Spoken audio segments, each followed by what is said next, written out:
माधव, तुम लोग यहाँ इतना उदास होके क्यों बैठे हुए हो? मुझे इस गांव में आए हुए इतने दिन हो गए, मैंने तो कभी तुम लोगों को इतना परेशान नहीं देखा। हमेशा हंसते मुस्कुराते हुए ही देखा है, लेकिन आज अचानक क्या हुआ? आइए मास्टर जी, बैठिए। आपकी चाय तैयार है मास्टर जी। मुझे पता था आप थोड़ी देर में यहां आ जाओगे। हाँ हाँ बोलू, आज अपनी वो अदरक वाली चाय पिलाना मुझे, ठीक है? बहुत देर से सर दर्द कर रहा है। और हाँ, तुम लोग बताए नहीं कि हुआ क्या है, इतने उदास क्यों हो? असल में क्या है ना मास्टर जी, हम सभी लोगों का आज मन बहुत उदास है। क्यों? क्या हुआ? इतने खूबसूरत गांव के लोगों के साथ घुलने मिलने से किसी का भी मन बेहतर हो जाएगा, लेकिन उन्हीं लोगों को आज अचानक क्या हुआ? आप तो जानते ही हो मास्टर जी कि हमारे गांव में कोई अस्पताल नहीं था।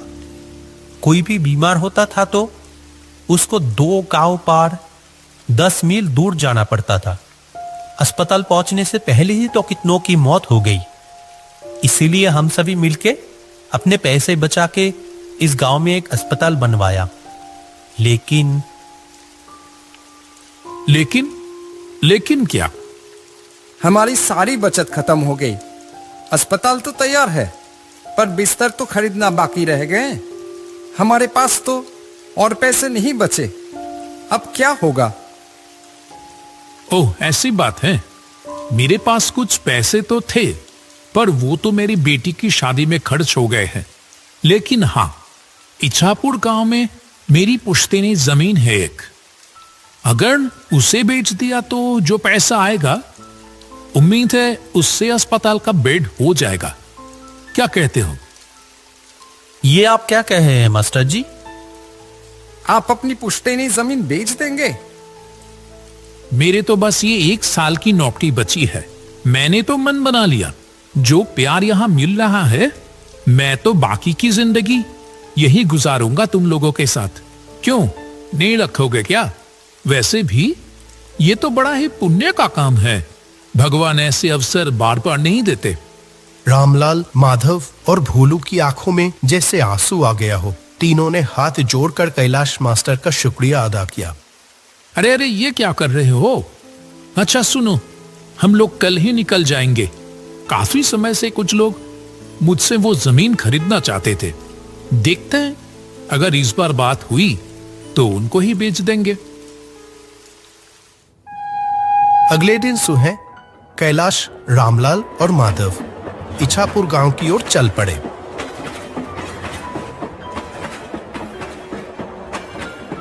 जब वह ट्रेन में थे, बाहर बहुत जोर से बारिश हो रही थी।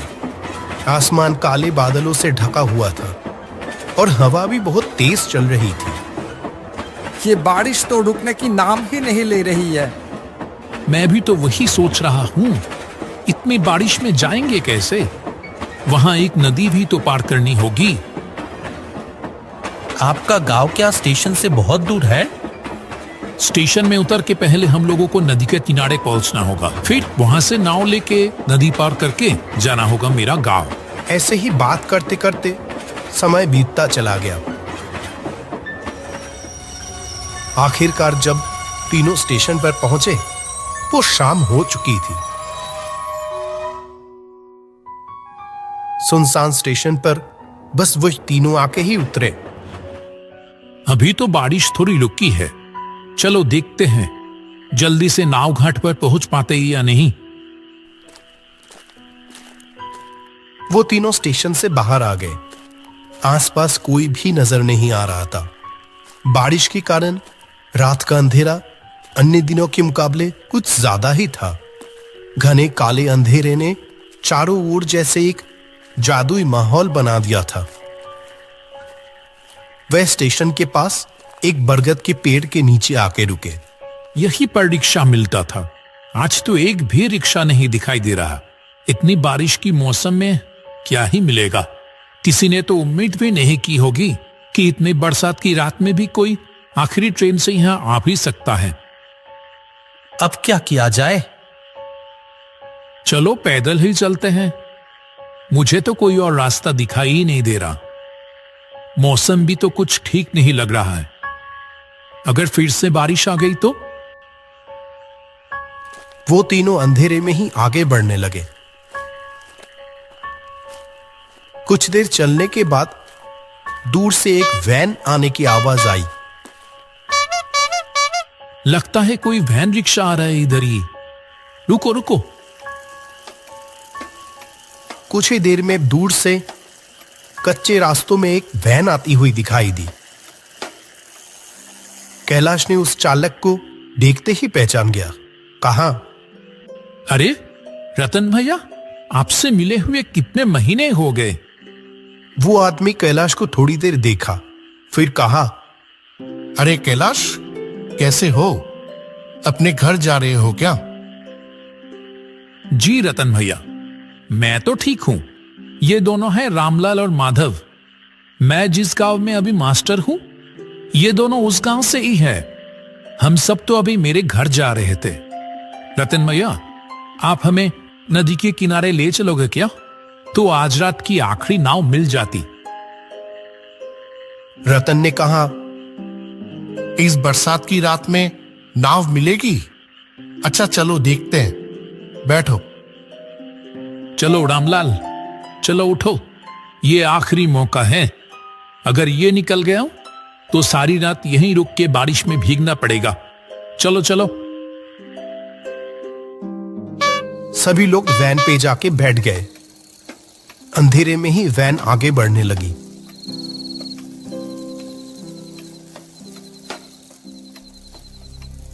कुछ देर बाद कैलाश ने रतन से पूछा, आपकी तो इतनी उम्र हो गई रतन भैया, फिर भी आप अभी भी वैन चलाते हो? आपको तकलीफ नहीं होता? तकलीफ? हाँ, होता था पहले, अब नहीं होता है। पहले होता था, अब नहीं होता है। इसका क्या मतलब है? वो कुछ नहीं, तुम तो बहुत दिनों बाद इछापुर गांव आए हो। हम लोगों को तो भूल ही गए हो तुम। नहीं नहीं, ऐसी बात नहीं है रतन भैया। दरअसल काम के सिलसिले में मैं अभी जहां रहता हूं, वहां से आमतौर पे आना जाना हो नहीं पाता है। आज भी तो एक जरूरी काम से ही आया हूं। गांव में मेरे बाप दादा की जो जमीन है ना, उसे ही बेचने आया हूं। बेच दोगे? क्यों, क्या हो गया? कोई मुसीबत? हाँ, मुसीबत तो है। जिस गांव में मैं रहता हूं अभी, उस गांव के सभी लोगों ने अपने बचाए हुए पैसे से अस्पताल बनवा तो दिए हैं, लेकिन वो अस्पताल की बेड खरीदने की पैसे नहीं जुटा पा रहे हैं। इसीलिए मैंने सोचा कि अपनी पुश्तैनी जमीन बेचकर उनकी थोड़ी मदद कर दूं। वैसे भी वो जमीन तो कई सालों से खाली ही पड़ी है। क्या बात है कैलाश, तुम सचमुच इछापुर गांव का गर्व हो। अरे नहीं नहीं, ऐसी कोई बात नहीं। ये देखो ना, ये रामलाल, माधव, ये सभी भी किसी से कम है क्या? ऐसे ही बातचीत चलते चलते सभी लोग नदी के किनारे आ पहुंचे। जब वो तीनों नदी की ओर देखें, तब नदी बहुत तेज बह रही थी। जो नदी हर वक्त शांत रहती थी, वह आज बिल्कुल अलग दिख रही थी। नदी के किनारे कुछ नाव बंधी हुई थी, लेकिन चलाने वाला कोई भी दिखाई नहीं दिया। जो सोचा था वही हुआ। एक भी माझी घाट पर नहीं है। वैसे भी इतनी रात हो गई है, और फिर बारिश। कोई क्यों ही रहेगा अभी? ये तो बड़ी मुसीबत हो गई मास्टर जी। आज रात बारिश में भीगकर ही गुजारना पड़ेगा लगता है। अब क्या होगा मास्टर जी? आसमान का हाल देखा आपने? लगता है बारिश फिर से आने वाली है। आसमान में काले बादल फिर से आना शुरू हो गए। नदी की ओर से हल्की हल्की ठंडी हवा भी चलनी शुरू हो गई। रतन भी उन लोगों के साथ वही खड़ा था। जब वो तीनों बात कर रहे थे, तभी उसने कहा, अगर आप लोग बुरा ना मानो तो मैं एक बात कहूं। आप ऐसे क्यों बोल रहे हो रतन भैया? बोलिए ना, क्या कहना चाहते हैं? लगता है थोड़ी ही देर में बारिश फिर से शुरू होगी। और अभी तो कोई माझी भी नहीं है घाट पर जो नाव से अपनी घर जा सकोगे। उसके बजाय एक काम करो, वो देखो सामने ही मेरा घर है, सब लोग वही चलो, आज की रात वही गुजार लेना। हाँ, सही कह रहे हो आप। इससे पहले भी तो कितनी बार आपकी गाड़ी में स्टेशन गया हूं आपको आपकी घर से बुला के। क्यों रामलाल, माधव, और तो कोई रास्ता नहीं दिख रही है, आज की रात वही गुजार लें। रतन भैया आज हमारा कितना बड़ा उपकार किया है, क्या बताओ। हाँ, माधव ने सही कहा। हम रतन भैया के घर पे ही चलते हैं, नहीं तो इस बरसात की रात में बड़ी मुसीबत में पड़ जाएंगे। सभी लोग मिलके रतन की घर की ओर बढ़ने लगे। जैसे ही वो घर के अंदर घुसा, एक अजीब सी बदबू आने लगी अंदर से, मानो बहुत दिनों बाद कोई इस घर को खोल रहा हो। रतन भैया, घर के अंदर इतनी बदबू क्यों? ये फर्श भी कैसा भीगा भीगा सा लग रहा है। असल में ये घर तो आधी समय बंद ही पड़ा रहता है। मैं तो अपनी गाड़ी लेकर बाहर ही रहता हूं और पानी शायद खिड़की से अंदर आया होगा। कमरे की कोने में एक टूटी खुली हुई खिड़की से हल्की सी रोशनी आ रही थी। घर में खाना तो कुछ नहीं है, मैं तो आप लोगों के लिए खाने का इंतजाम ही नहीं कर पाया। आप उसकी चिंता मत करो, इतनी खराब मौसम में रात को रहने के लिए जगह मिल गई, इससे ज्यादा और क्या चाहिए। अगर आप नहीं होते तो आज रात हम लोग कैसे बिताते, भगवान ही जाने। अरे ऐसी कोई बात नहीं है, ठीक है, आप लोग सो जाओ। और आप कहां रहोगे? मैं बाहर सो जाऊंगा, कोई परेशानी नहीं होगी। क्यों, आप हम लोगों के साथ सो जाओ ना। नहीं नहीं, मुझे कोई दिक्कत नहीं होगी। ये बोल के रतन बाहर चला गया और वो तीनों जमीन पर चटाई बिछाकर लेट गए। तब गहरी रात, अचानक कैलाश की नींद खुल गई। एक अजीब सी आवाज आ रही थी, जैसे कि कोई घर से थोड़ी दूर जमीन खोद रहा हो। कैलाश शुरू में तो नजरअंदाज करता रहा, लेकिन आवाज और तेज होने लगी। जो वो काम कर रहा था, जैसे कि वो किसी की परवाह किए बगैर ही किया जा रहा था। ये आवाज कहां से आ रही है? छोड़ आ गया क्या? कैलाश तेजी से उठा और खिड़की के पास आकर बाहर देखने लगा। रतन भैया घर से थोड़ी दूर पेड़ के नीचे खुदाई कर रहा है।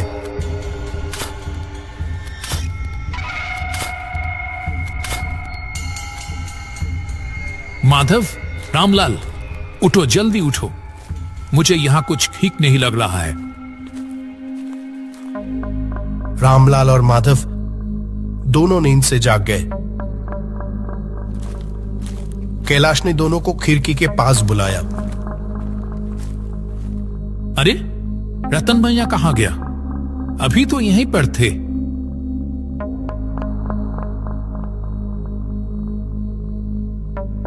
आपने ठीक देखा था मास्टर जी? हाँ हाँ बिल्कुल, चलो तो बाहर। वे तीनों घर के पीछे वाले पेड़ की ओर चल दिए। ये देखो, यहाँ पेड़ के नीचे जमीन पर कुछ है लगता है।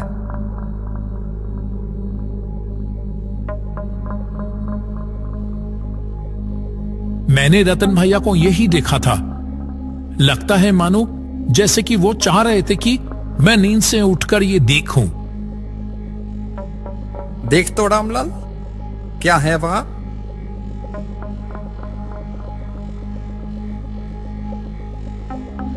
मिट्टी को हाथ से थोड़ा हिलाने पर रामलाल को पैसों से भरी हुई एक कलश दिखाई दी।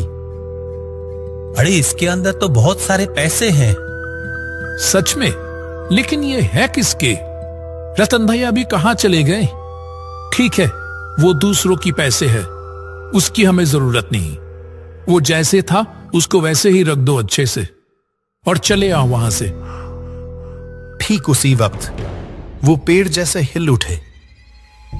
तीनों ने ऊपर देखा तो वहां लंबे पैरों वाला एक भयानक चेहरा बैठा हुआ था।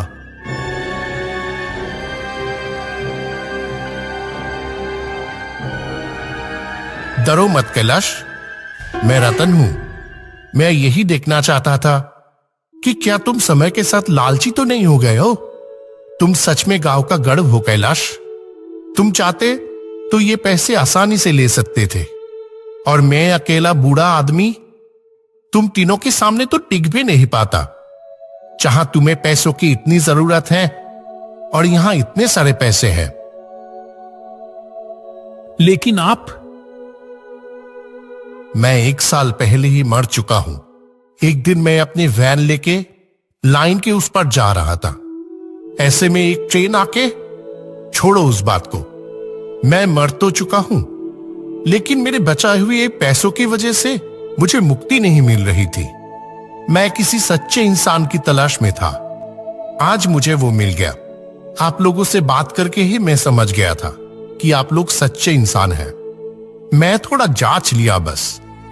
ये पैसे ले जाओ और अस्पताल के लिए लगा दो। तुम्हें अपना पुश्तैनी जमीन बेचने की कोई जरूरत नहीं है कैलाश। यहां जो पैसे हैं उससे अस्पताल का काम पूरा हो जाएगा। रतन भैया, अब मुझे मुक्ति मिलेगी। आप सब लोग अच्छे से रहना।